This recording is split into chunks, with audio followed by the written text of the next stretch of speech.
¿Qué tal? Buenas noches. Bienvenidos a Espiral. México es un país donde tradicionalmente ha sido difícil cobrar impuestos y todavía más difícil tener un presupuesto eficiente que resuelva desigualdades y que invierta adecuadamente el recurso del soberano, de todos nosotros. A partir de ahí, tenemos muchos años pidiendo una gran reforma hacendaria. En 2014 la tuvimos.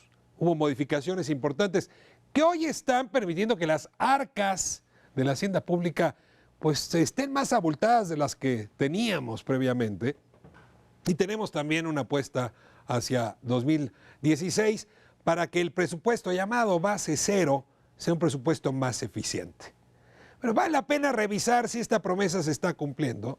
Hoy tenemos una conversación larga y yo diría privilegiada para Espiral con el subsecretario de Ingresos, Miguel Meshmacher, que más en un tono de comunicador, de gran explicador de la política económica, nos permitió abordar cada uno de esos temas, de esas coordenadas sobre los ingresos, sobre el presupuesto, que pueden a alguno parecerle un tema aburrido y sin embargo es el tema central del Estado mexicano. Si queremos que México cuente con una economía, con una infraestructura, con un poder redistributivo, que estén a la altura de la demanda ciudadana, es en los ingresos, es en el presupuesto donde puede lograrse. Hoy hablaremos de la Ley de Ingresos 2016, del presupuesto de la Federación 2016, con el subsecretario de Ingresos, Miguel Meshmacher. Comenzamos.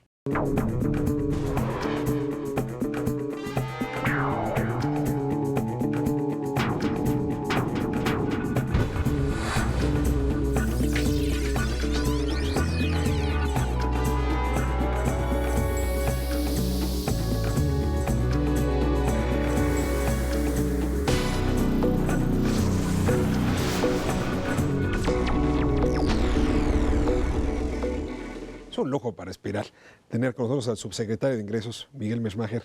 Miguel, me da mucho gusto que nos acompañe esta noche. Encantado de estar contigo y con tu auditorio. No es tarea fácil la que les ha tocado. Es decir, esta es una Secretaría de Hacienda que ha estado pues invertida en las reformas estructurales de la fiscalidad en el país. Primero para hacer una gran reforma fiscal, producto del Pacto por México, pero luego por presiones propias de los ingresos del Estado, todo el precio del petróleo, lanzaron esta iniciativa del presupuesto base cero, por lo menos así se nombró. Yo quisiera que nos compartiera un poco lo que ocurrió tras bambalinas, es decir, cuál fue la discusión de Hacienda cuando dijeron necesitamos meternos a fondo al presupuesto, no solo al tema de ingresos, y no le estoy hablando de lo que ocurrió hace 3 meses, sino cómo empezaron el año. Quizás un poquito como antecedente, que fue la motivación primera para que hiciéramos este esfuerzo por el lado del gasto, vale la pena recordar pues, lo que nos pasó desde el punto de vista de precios del petróleo, que desde finales del año pasado se dio una disminución muy importante. Estuvimos viendo precios del petróleo, de la mezcla mexicana del petróleo, del orden de $100 por barril a mediados del año pasado, pero ya fue cayendo a lo largo del segundo semestre del año, de tal manera que empezamos este año viendo precios que en algunos momentos para la mezcla mexicana estaban del orden de $30 por barril. Y eso sugería que pues en un entorno donde los precios del petróleo iban a estar más bajos, quizás de manera sostenida, pues íbamos a estar enfrentando un reto muy importante para las finanzas públicas por una caída importante en los precios del petróleo que se materializa en lo que le proponemos al Congreso de Ley de Ingresos para 2016, donde los ingresos petroleros de hecho presentan una disminución de 30% en términos reales. Entonces, nosotros ya sabiendo que íbamos a estar enfrentando este entorno, nace la idea de que tenemos que hacer una revisión integral del gasto, porque obviamente ante una caída de ingresos pues necesitamos hacer ajustes en el gasto. Como hemos dicho, íbamos a respetar el que no íbamos a estar pidiendo más deuda. Obviamente podríamos haber intentado pedir más deuda para compensar esa caída en el precio del petróleo. O subir más los impuestos. O subir más los impuestos.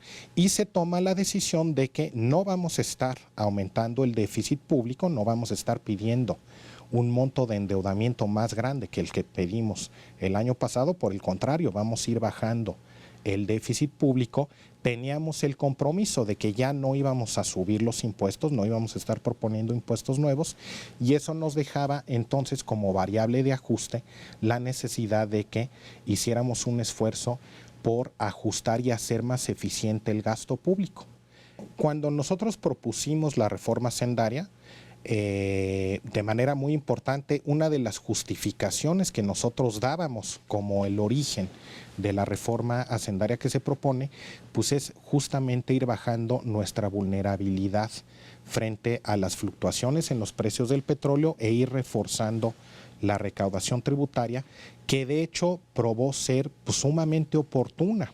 Entonces, en ese casi sentido, como con bola de cristal. Casi como con bola de cristal. Afortunadamente la hicimos muy a tiempo. ¿Cuánto multiplicaron la recaudación? La recaudación en 16% en más. el primer año tuvimos un crecimiento de alrededor de 1 punto del PIB, y ya este segundo año vamos a tener un crecimiento adicional de alrededor de 2 puntos del PIB versus una recaudación que históricamente habían dado por ahí del orden de entre 9 y 10% del PIB. Entonces, estamos hablando de unos incrementos de 20-25% en términos reales en la recaudación, que obviamente es un elemento que también nos está permitiendo compensar de manera muy importante la caída en los precios del petróleo. Impuestos fundamentalmente dieron ese incremento. En el pasado se había apostado todo, por ejemplo, a generalizar el IVA.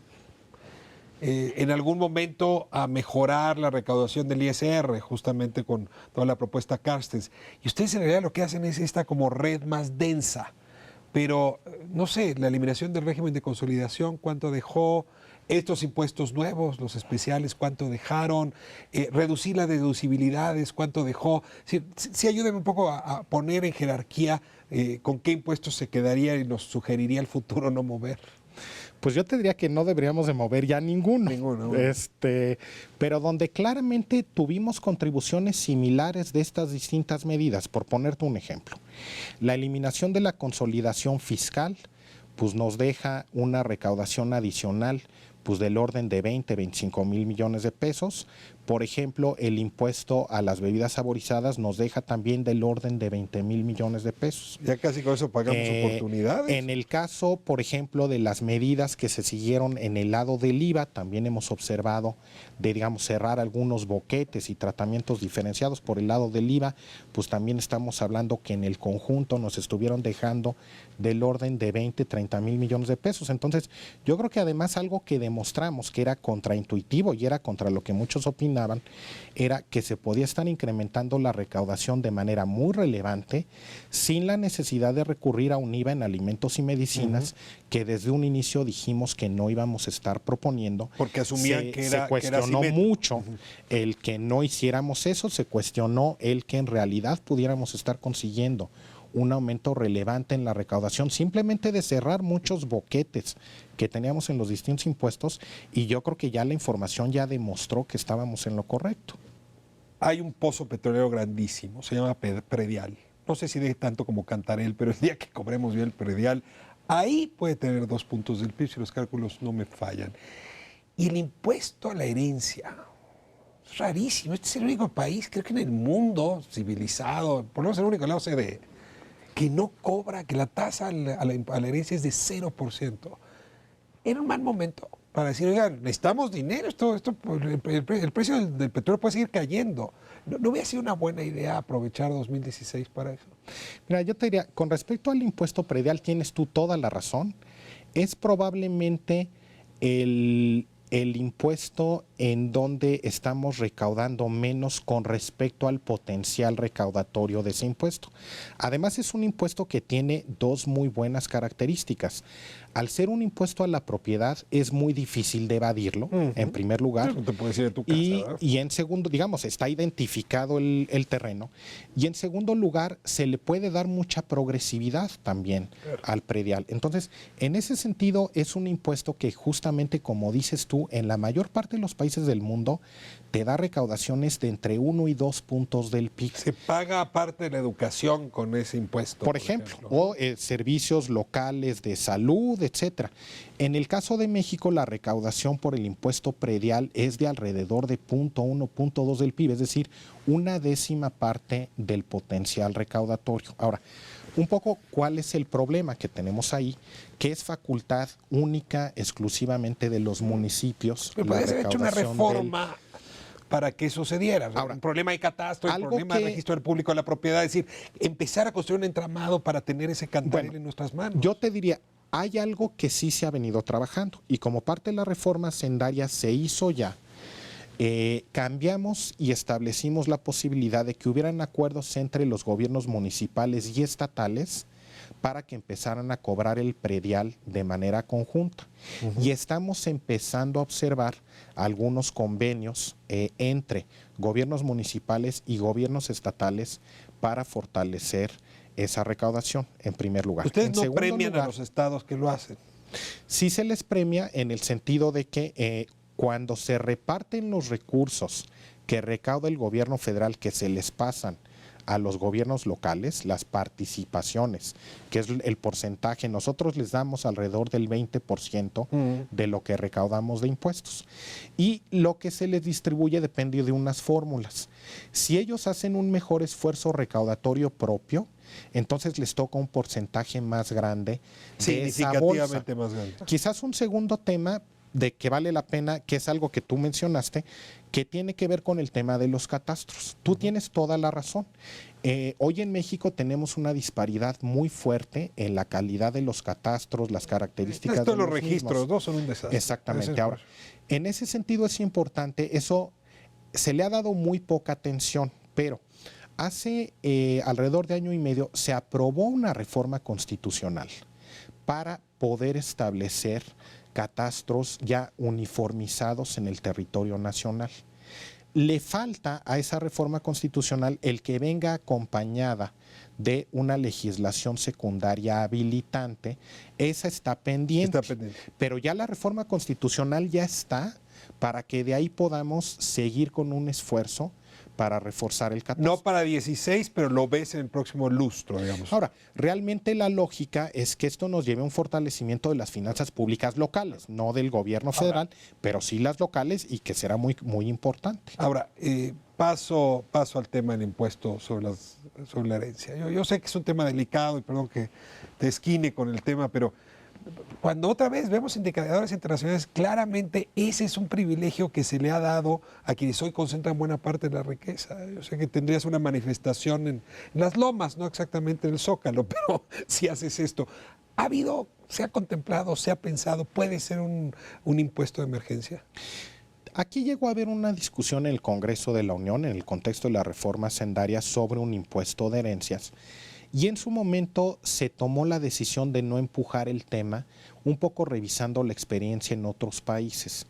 Y lo que se ha llegado a observar en otros países es que tiendes a tener problemas de evasión muy significativos. Por ejemplo, en Estados Unidos ahí sí tiende a haber un impuesto a las herencias. Sí, y entonces van las universidades, financian la investigación, No, pero lo que, por ejemplo, llega a suceder es que, por ejemplo, los recursos pues, se colocan en fideicomisos ciegos. O sea, empiezas a tener problemas de evasión relativamente fuerte, vinculado en ocasiones con estos impuestos a las herencias, y donde sí llegas a observar unos problemas serios de cómo recaudas y qué tanto recaudas de esos recursos. Entonces, así como dijiste, 2% me daría el predial. ¿El impuesto sobre las herencias no te daría un porcentaje similar? Si tú observas la recaudación típicamente por impuestos a las herencias, tiende a ser muchísimo más chica. Estás hablando de que pues, ahí tiendes a ver recaudaciones del orden de 0.2, 0.3%, es decir, tiende a no ser una fuente muy importante de riqueza por varias razones. Uno, normalmente hay un monto grande exento en todos los países. Y ahí tiende a haber una consideración de que, bueno, es legítimo que haya un monto de herencia que no esté grabado de impuestos y tiendes a tener problemas de evasión bastante serios. Una de las quejas más sentidas que yo he escuchado es que todas estas medidas fiscales van sobre nuestra pequeña economía formal y que no solamente las casas no tienen un registro público, ¿no? Muchos de las unidades económicas y de quienes laboran en ellas o de manera independiente no están registrados. Y que a pesar de todo el discurso, incluso mediático, que se ha hecho de formalízate, no vamos a acabar este sexenio con un número mayor de personas en la formalidad. Y que en ese sentido, otra vez, a los formales se les está cargando la mano, ¿no? al causante cautivo. ¿Qué reacción tienes frente a esta declaración? Yo creo que ya los datos que estamos teniendo de resultados en cuanto a promoción de la formalidad son bastante contundentes. Tú recordarás, como parte de la reforma se crea un nuevo régimen que se llama régimen de incorporación fiscal, que básicamente pues es para empujar a los pequeños contribuyentes. Son los repecos. Los que antes eran los repecos, ir empujándolos, pero también a gente que no estaba registrada y que estaba en la informalidad, ir metiéndola al sector formal. Entonces, diseñamos este sistema fiscal especial a través del cual pues vamos dando una serie de descuentos iniciales, pero poco a poco ya se van formalizando los contribuyentes y ya irán haciendo su pago de impuestos completo. Si nosotros comparamos el número de personas que tenemos hoy ya registrados en el régimen de incorporación fiscal, que es alrededor de 4,5 millones de pequeños negocios, eso se compara con 3,5 millones que teníamos en el Repeco, que fue el máximo histórico del Repeco. Entonces, en realidad ya tenemos 1 millón más. Tenemos 4,5, teníamos 3,5. Entonces, tenemos un incremento pues, del orden de 30% en 2 años en la cantidad de contribuyentes con respecto al máximo que jamás habíamos alcanzado en el Repeco. Esto es sugerencia de que a través de mecanismos correctos e innovadores podemos ir promoviendo el que pues todos estos sectores que tú mencionas de muy pequeños contribuyentes o por cierto tipo de actividades se puedan ir integrando de manera más importante a la Hasta formalidad. Aquí, su cancha, su secretario. Todo el paquete de ingresos creo que lo hemos recorrido bien.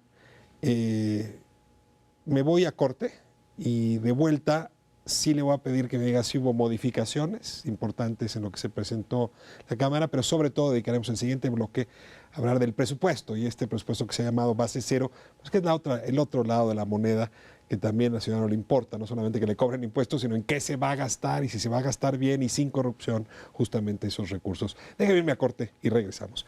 Estamos con el subsecretario Miguel Meshmacher, subsecretario de Ingresos de Hacienda.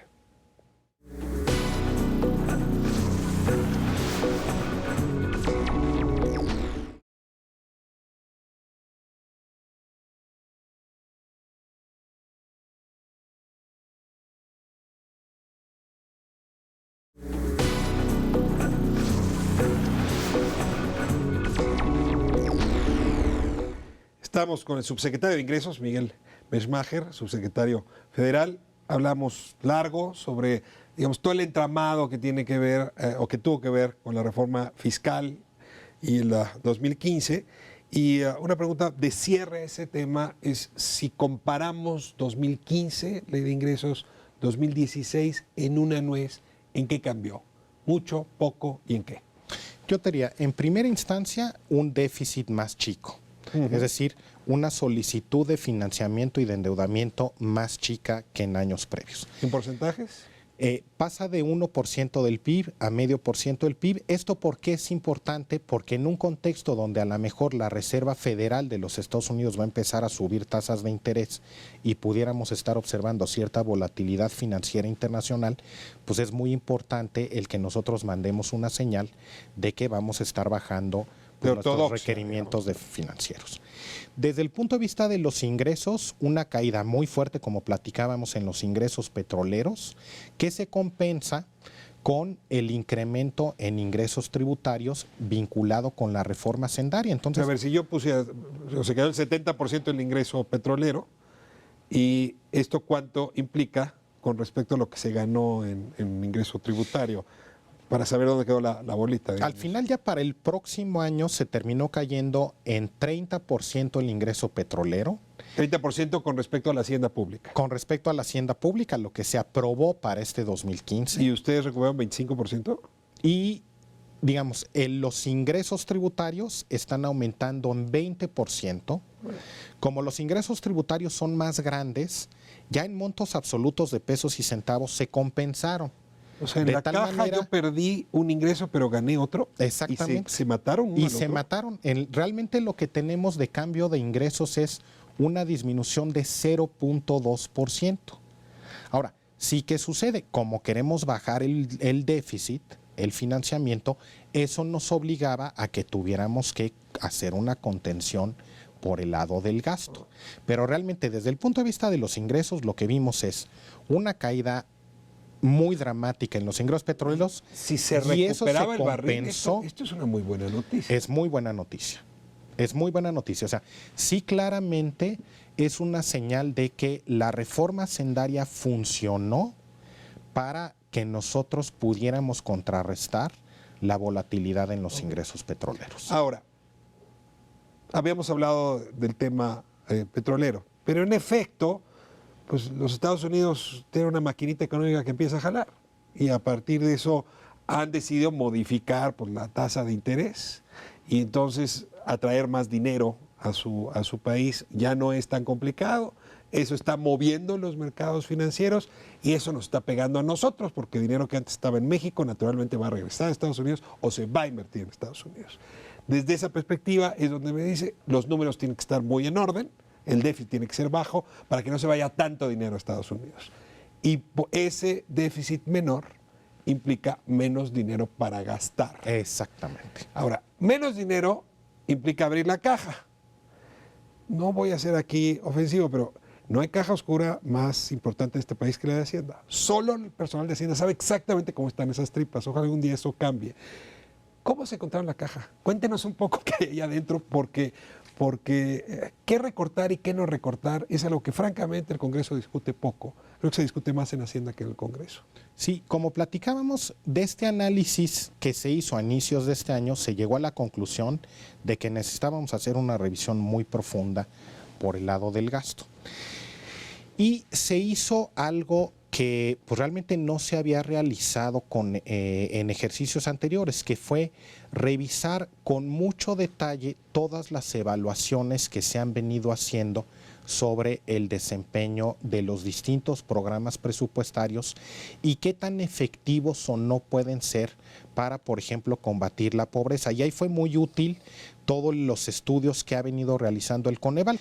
Y en base a eso se propusieron ajustes en distintos rubros de gasto donde pues tú proponías el que hubieran menos recursos en aquellos programas mal evaluados o peor evaluados y donde tuvieras y cuidaras los recursos destinados a los programas que estaban mejor evaluados. A ver, voy a entrar. El tema agropecuario.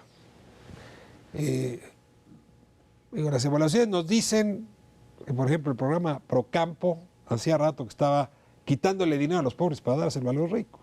Si no me equivoco, 70,000 millones de pesos anuales se han ido desde que arrancó Procampo para una inversión que no le ha dado rendimiento, sobre todo a los campesinos que medios tienen.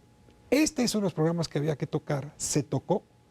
Sí se tocaron los programas del campo y justamente como mencionas tú, lo que se buscó fue cuidar aquellos programas orientados al campo o a población rural de bajos ingresos y obviamente el que pues, hubiera una menor cantidad de recursos disponibles para otro tipo de programas. En Sinaloa van a estar bien enojados, en Nuevo León, los que tienen muchas transferencias. ¿Cómo están enfrentando la presión? Pues ya están llenos de diputados esos grupos. El debate pues está justamente ahorita en el Congreso de la Unión y obviamente pues el Congreso de la Unión tomará en consideración pues las distintas opiniones, digamos, en ese sentido tampoco, digamos, yo creo que hay una diversidad de opiniones en la sociedad mexicana y en ese sentido obviamente pues el Congreso de la Unión también tiene que decir con respecto a los ajustes y dónde considera que los ajustes deben de estarse haciendo. A ver, otro ejemplo, que este está muy en la cancha de ustedes.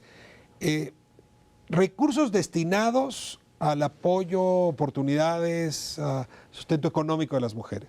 El gobierno federal destina, si no me equivoco, 130,000 millones al año. Es un dineral. Cosa que no estaría mal, si realmente esos 130 millones se gastan bien. Pero resulta que 70% de los programas no tienen reglas de operación. 60% no tienen indicadores. Están duplicados. En las mismas secretarías hay 2 programas idénticos que no se hablan. ¿Se hizo una revisión para que esos... Yo estoy pidiendo que recorten los 130 mil millones, pero para que no se gasten así, no se desperdicien de esa manera. Entonces, en ese sentido, el presupuesto incluía el compactar programas, justamente reconociendo que había programas que se duplicaban. Entonces, ¿qué se incluye? Se incluye también compactación de programas, justamente revisando si es que tú tenías programas en distintas dependencias que estuvieran buscando el mismo objetivo, pues la idea era justamente juntarlos. Él además está reforzando toda la parte de seguimiento de tal manera pues que todos los programas tengan indicadores para luego poder seguir con este programa y este proceso de evaluaciones del desempeño, y sí cuidando de manera muy importante aquellos programas que sí tienen indicadores buenos y que además han mostrado que tienen buenos resultados. Personal. Déjenme decirlo así, el gobierno, no solo el federal, pero también el federal, es un promotor de la informalidad.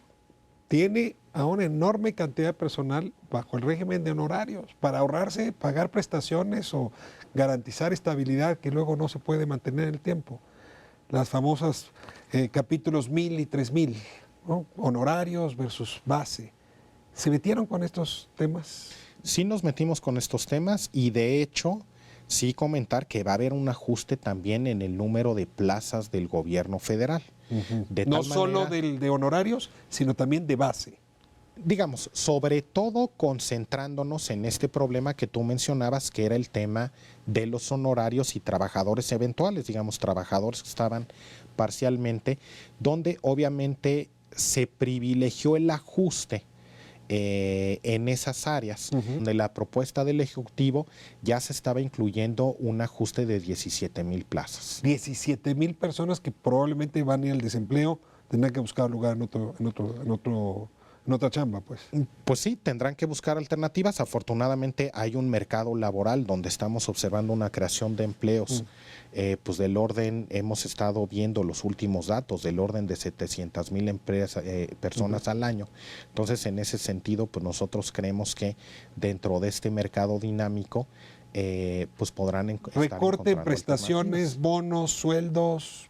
Nosotros ya incluimos varias modificaciones desde el punto de vista de gasto operativo, incluyendo, por ejemplo, disminuciones de entre 40 y 60% en temas como telefonía, transporte, materiales de oficina.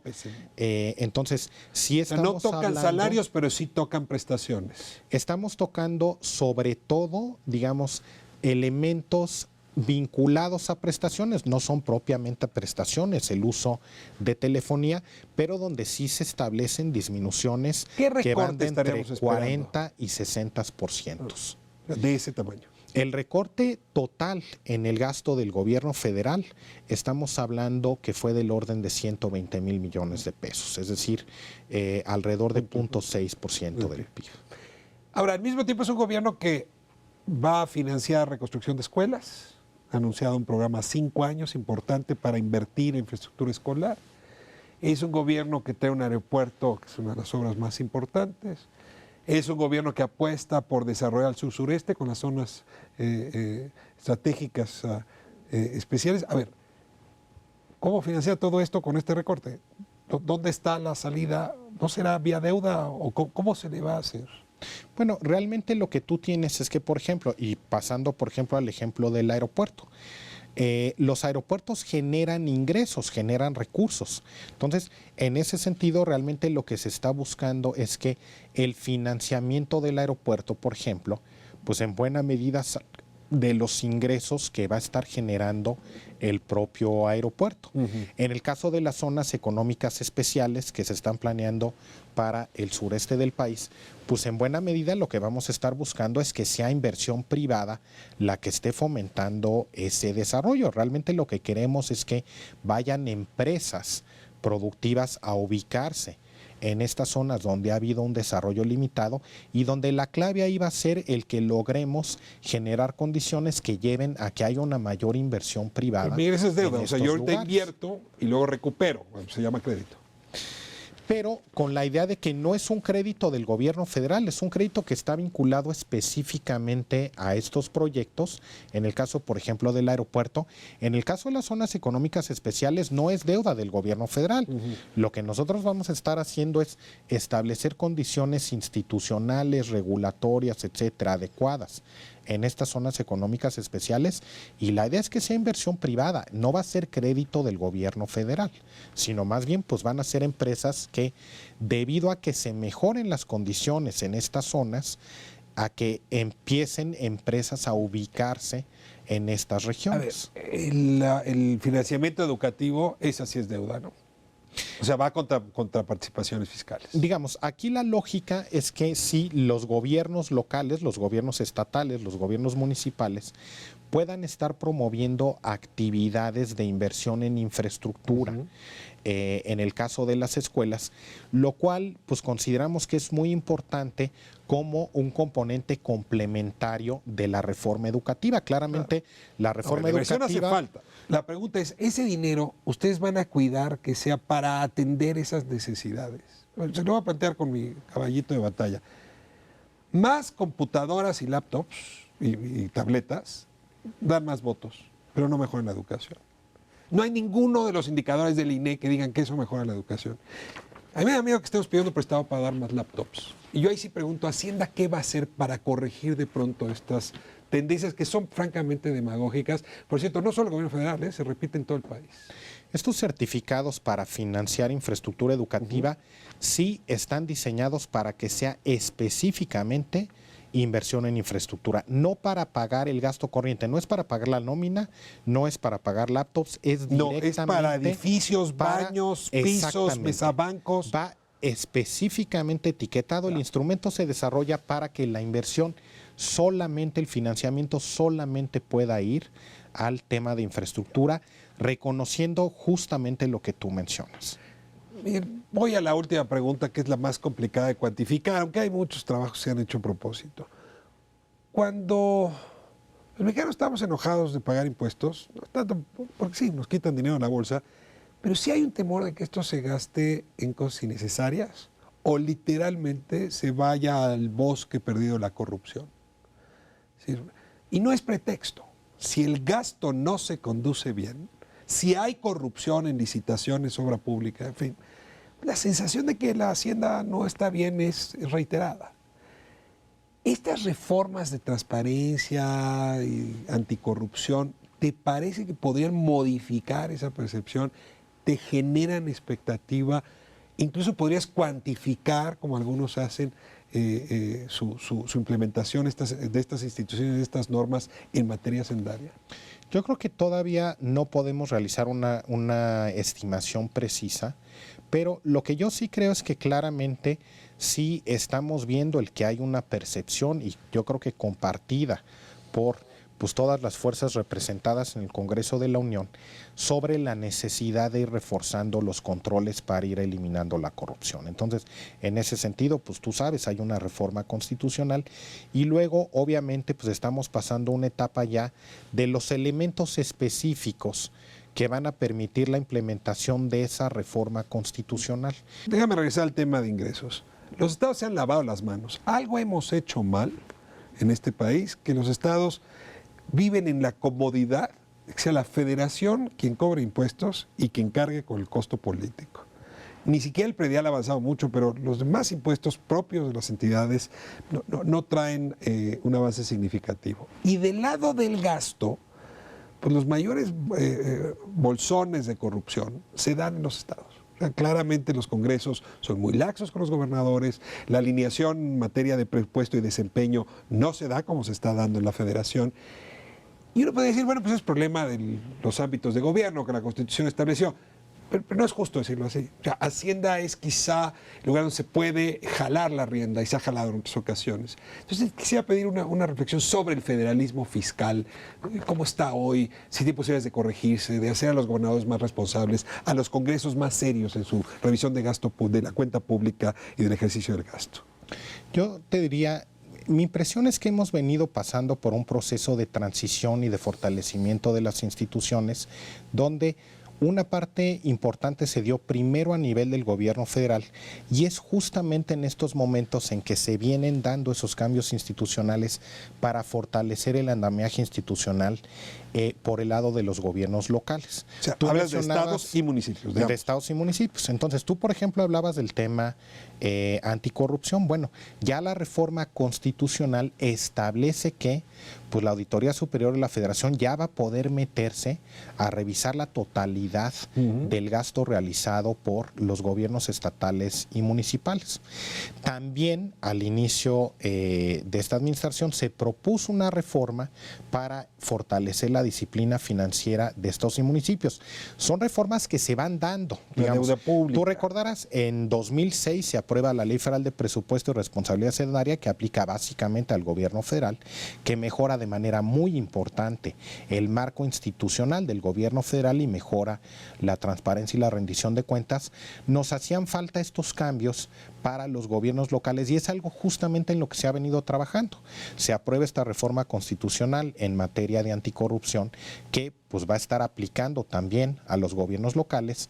Hace un año se aprueba una reforma constitucional también para facultar al Congreso de la Unión para que pueda establecer reglas de disciplina financiera para estados y municipios y de hecho hace 2 meses el Ejecutivo Federal manda una iniciativa ya de legislación secundaria en materia de una ley de disciplina financiera para estados y municipios, aquí sí como lo tiene ya el gobierno federal. Entonces yo creo que es parte de un proceso de fortalecimiento que se ha venido dando en el país durante los últimos años, donde pues han venido cambios y típicamente el patrón ha sido, yo creo, primero a nivel ajustes a nivel de gobierno federal y después ajuste que van bajando y se van aplicando también a los gobiernos locales y yo te diría justamente ahorita estamos en un proceso donde se están ajustando estos marcos institucionales que aplican a los gobiernos locales. ¿Tienes esperanza en encontrar un marco ingreso-gasto homogéneo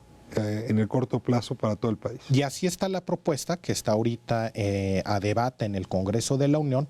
Probablemente lo que terminará es que el Congreso de la Unión primero estará terminando la discusión de la ley de ingresos y del presupuesto de egresos de la Federación para el próximo año y ya una vez que terminen con esa discusión, lo más probable es que empiecen con la discusión acerca de la disciplina financiera de Estados Unidos. Esto en el gasto, pero sí, claramente hay irresponsabilidad local con respecto al ingreso. O sea, este es un país que decidió que la Federación cargaba con los costos y parecía que es imposible mover a los gobiernos locales a poner impuestos ellos o a fortalecer su músculo para la recaudación.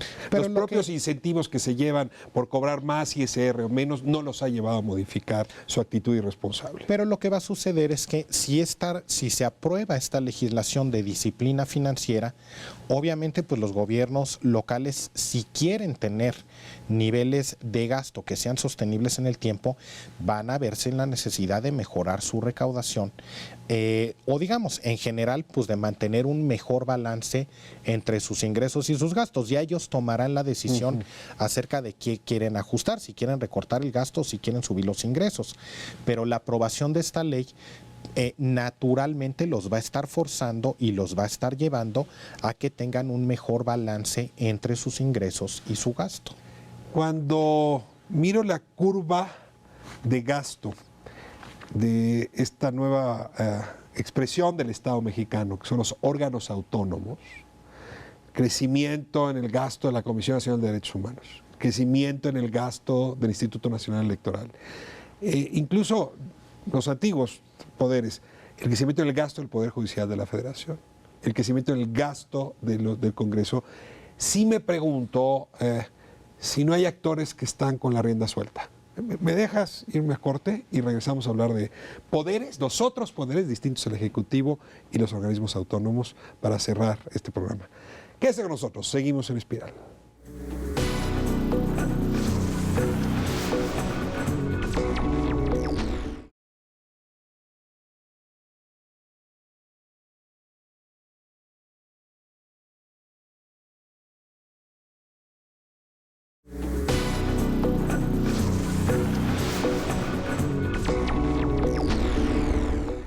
De vuelta en Espiral, último bloque para estar hablando, para hablar de la ley de ingresos y el presupuesto Federal 2016 y algunos de estos elementos que han sido sometidos a debate y que nos están ayudando a entender con mayor precisión su circunstancia. Preguntaba por los órganos autónomos y por los poderes. Si ve el presupuesto del IFETEL, por ejemplo, o el presupuesto de la Comisión Nacional de Derechos Humanos, o el presupuesto del Poder Judicial de la Suprema Corte, la curva es de alza permanente. A lo mejor son los recursos que requieren, pero yo empiezo a tener temor de que no hay quien les diga no, no pueden. Su propia naturaleza autónoma los lleva a ejercer presión sistemática para incrementar sus presupuestos. ¿Cómo está viendo Hacienda este fenómeno? Bueno, aquí primero vale la pena a lo mejor una reflexión de por qué son y se les da autonomía presupuestaria a los otros poderes y a estos institutos. Realmente se toma una decisión de que, bueno, hay poderes distintos al gobierno federal y en ese sentido hay que procurar que mantengan una plena autonomía del Ejecutivo, por ejemplo, el poder, por ejemplo, ¿no? Entonces, en ese sentido, pues que el Poder Judicial sea autónomo desde el punto de vista presupuestario para que el Ejecutivo no pueda estar presionando. El principio es impecable, pero no están siendo responsables. Lo mismo con los poderes autónomos. Entonces, en ese sentido, nuestro marco institucional lo que establece es que el gobierno federal, así como ellos mandan sus propuestas de presupuesto, los engrapamos y así se le manda al Congreso.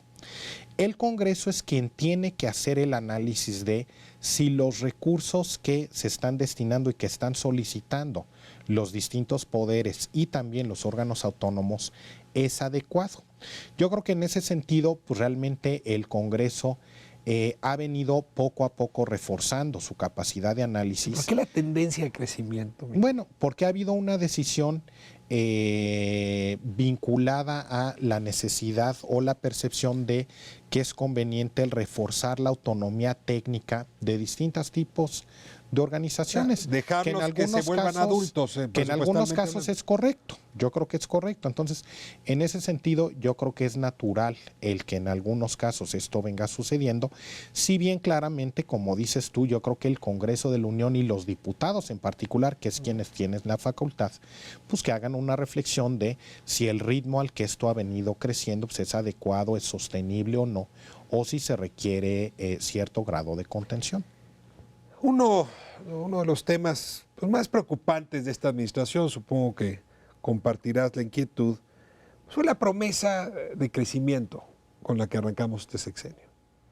Una promesa que rondaba el 4% y que cae de precios de petróleo, el movimiento justamente de la Fed en Estados Unidos y las tasas de interés en aquel país, y otros elementos menos evidentes han hecho que no logremos esa tasa de crecimiento. Además, ahora vamos con un recorte del presupuesto federal, lo cual hace prever que no vamos a cerrar este sexenio ni siquiera con la mitad de la promesa. ¿Cómo vive políticamente el subsecretario de Ingresos esta discusión? ¿Qué expectativa tiene o qué sorpresa nos puede parar todavía en la segunda parte del sexenio? Bueno, nosotros sí creemos que se va a seguir dando una aceleración en la tasa de crecimiento y de hecho es lo que hemos estado observando. Digamos, tuvimos un crecimiento pues moderado durante el primer año de la administración, pero posteriormente hemos estado observando una tasa de crecimiento que se va acelerando, ¿no? A pesar de un entorno internacional muy complicado. ¿Pero confía en cerrar el sexenio con el 4, 5%? Sí, es correcto. Y de hecho la tendencia eso lo sugiere. O sea, si tú ves pues las perspectivas sobre la economía estadounidense pues han venido mejorando y se viene esperando que la economía estadounidense se vaya acelerando durante los próximos años y de manera muy importante la demanda interna de México se ha acelerado de manera muy relevante. Si tú, por ejemplo, observas las tasas de crecimiento del consumo, de las ventas en las principales tiendas de autoservicio, pues estamos observando de crecimientos durante los últimos meses del orden de 6 o 7% en términos reales. Tú observas la tasa de crecimiento de la inversión, estamos hablando también de tasas de crecimiento del orden de 7, 8% en términos reales. Entonces, en realidad estamos hablando de una demanda interna que se ha venido acelerando de manera muy importante durante los últimos 3 años, lo que no ha terminado de acelerarse es el contexto internacional y el crecimiento de nuestros principales socios comerciales, pero en general las perspectivas empiezan a mejorar acerca de la economía estadounidense. ¿Habrá leído la pieza que salió de Economics, México Revaluado, donde justamente el argumento es que México tiene futuro por la masa de consumidores actual, la que veremos llegar en los próximos años, generaciones que entrarán al mercado de trabajo? Pero frente a estos datos suyos y frente a este optimismo de esta pieza de The Economist, ciertamente las expectativas del sector privado no son buenas. Si uno ve recientemente el instrumento que utilizamos para medir expectativas, no son buenas. La inversión extranjera es una inversión que ha caído, o sea, la cifra tampoco es alentadora, lo cual nos hace vivir en el sinsabor. Y a veces, Miguel, en la sensación de que el gobierno ve un lado y la sociedad ve otro. A ver si en esta conversación pudiéramos encontrar un punto medio que nos explique por qué está el empresario teniendo esta baja expectativa, por qué la inversión extranjera no apuesta, si nos ha dado pura buena noticia a lo largo del programa. Ahora, yo te diría que es al revés. Cuando nosotros vemos los datos de inversión, y esto de nuevo es reportado por el INEGI, lo puede revisar cualquier persona en su computadora metiéndose a la página internet del INEGI, los datos de inversión privada se han venido acelerando. La extranjera es la que ha ido bajando, ¿no? No, la extranjera, la directa, la inversión extranjera directa, que es la que pues va directamente para el desarrollo de plantas y de equipo, etcétera. Esa también viene aumentando.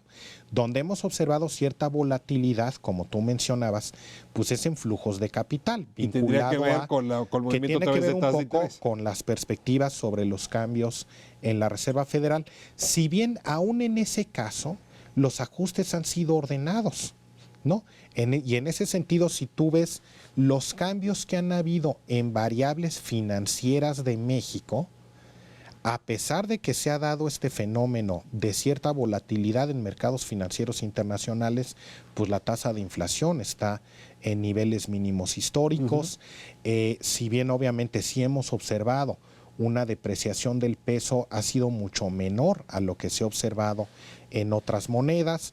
Tú observas los niveles de las tasas de interés y tasas de interés de créditos a 10 años, a 20 años, a 30 años, que de hecho se ubican en niveles cercanos a sus mínimos históricos. ¿Qué le pasa al sector privado y sus expectativas? Es decir, ¿no leen los mismos papeles? No, yo creo que poco a poco... ¿Recibiste yo creo que este fenómeno se va dando y empieza a haber un reconocimiento de que pues, realmente muchas de las reformas nos están dando resultados adecuados. Lo que hemos observado, por ejemplo, de disminución en precios de la telefonía, la eliminación de los cargos de larga distancia regional en México y disminución de cargos de larga distancia internacional, disminución de tarifas eléctricas. Es decir, esas cosas obviamente tampoco es que te impacten y cambien la confianza inmediatamente. Pero se modifica.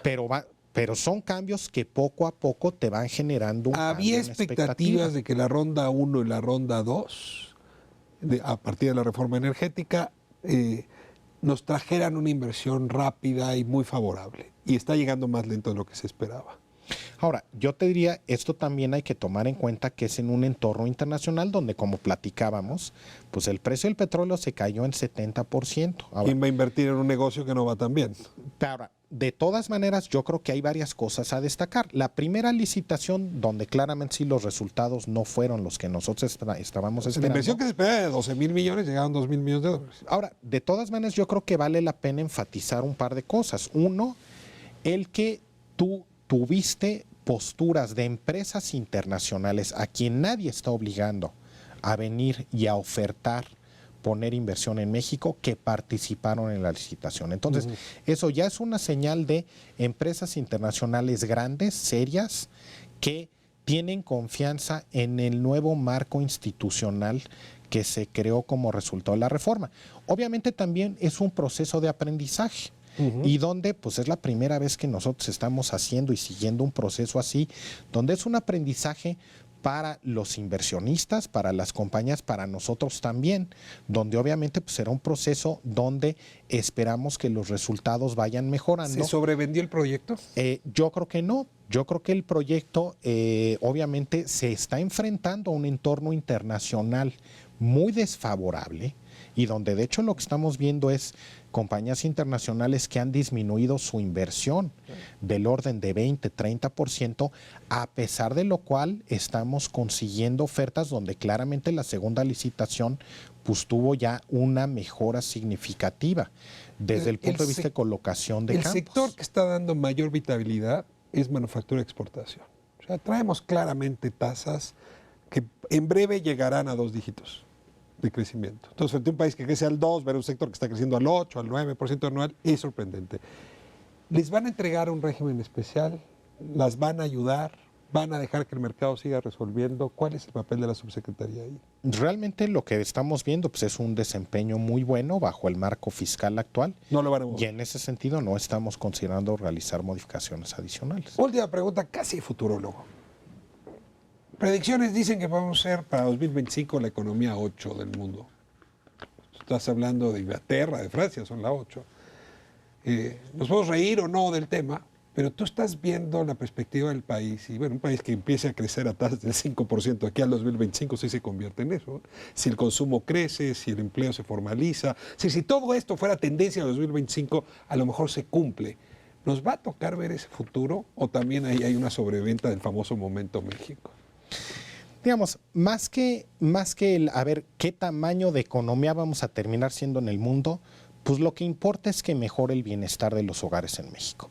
Y en ese sentido, pues claramente un entorno donde estuviéramos creciendo 5% anual, pues es un entorno con una cantidad de creación muy relevante de empleos en el sector formal, aumento en el salario, y ya estamos empezando a ver algunos de esos elementos. No es suficiente.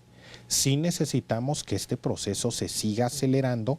Para eso necesitamos seguir con una implementación muy efectiva, por ejemplo, de las reformas que se hicieron. Tampoco te voy a decir que ya hemos terminado nuestro trabajo. Sigue habiendo una responsabilidad importante del gobierno federal de, por ejemplo, asegurar que la implementación de todas las reformas que se hicieron sea la adecuada. Entonces, en ese sentido, sí tenemos que seguir trabajando, tenemos que seguir empujando estas cosas hacia adelante para asegurar que alcancemos esos resultados. Señor secretario, no solamente es un buen economista, es un buen comunicador. Gran conversación, creo que le hace un favor importante a quien le escucha para entender la dinámica en la que está inmerso el país y la dificultad de las decisiones que enfrentan. Creo que al mismo tiempo nos quedarían como 3 programas más para seguir abordando las preguntas. No quiero cansarlo y me despido agradeciéndole enormemente su disposición. No, con muchísimo gusto. Nos vemos próxima semana, Canal 11. Gracias por habernos permitido entrar a sus hogares. Gracias por participar en Espiral.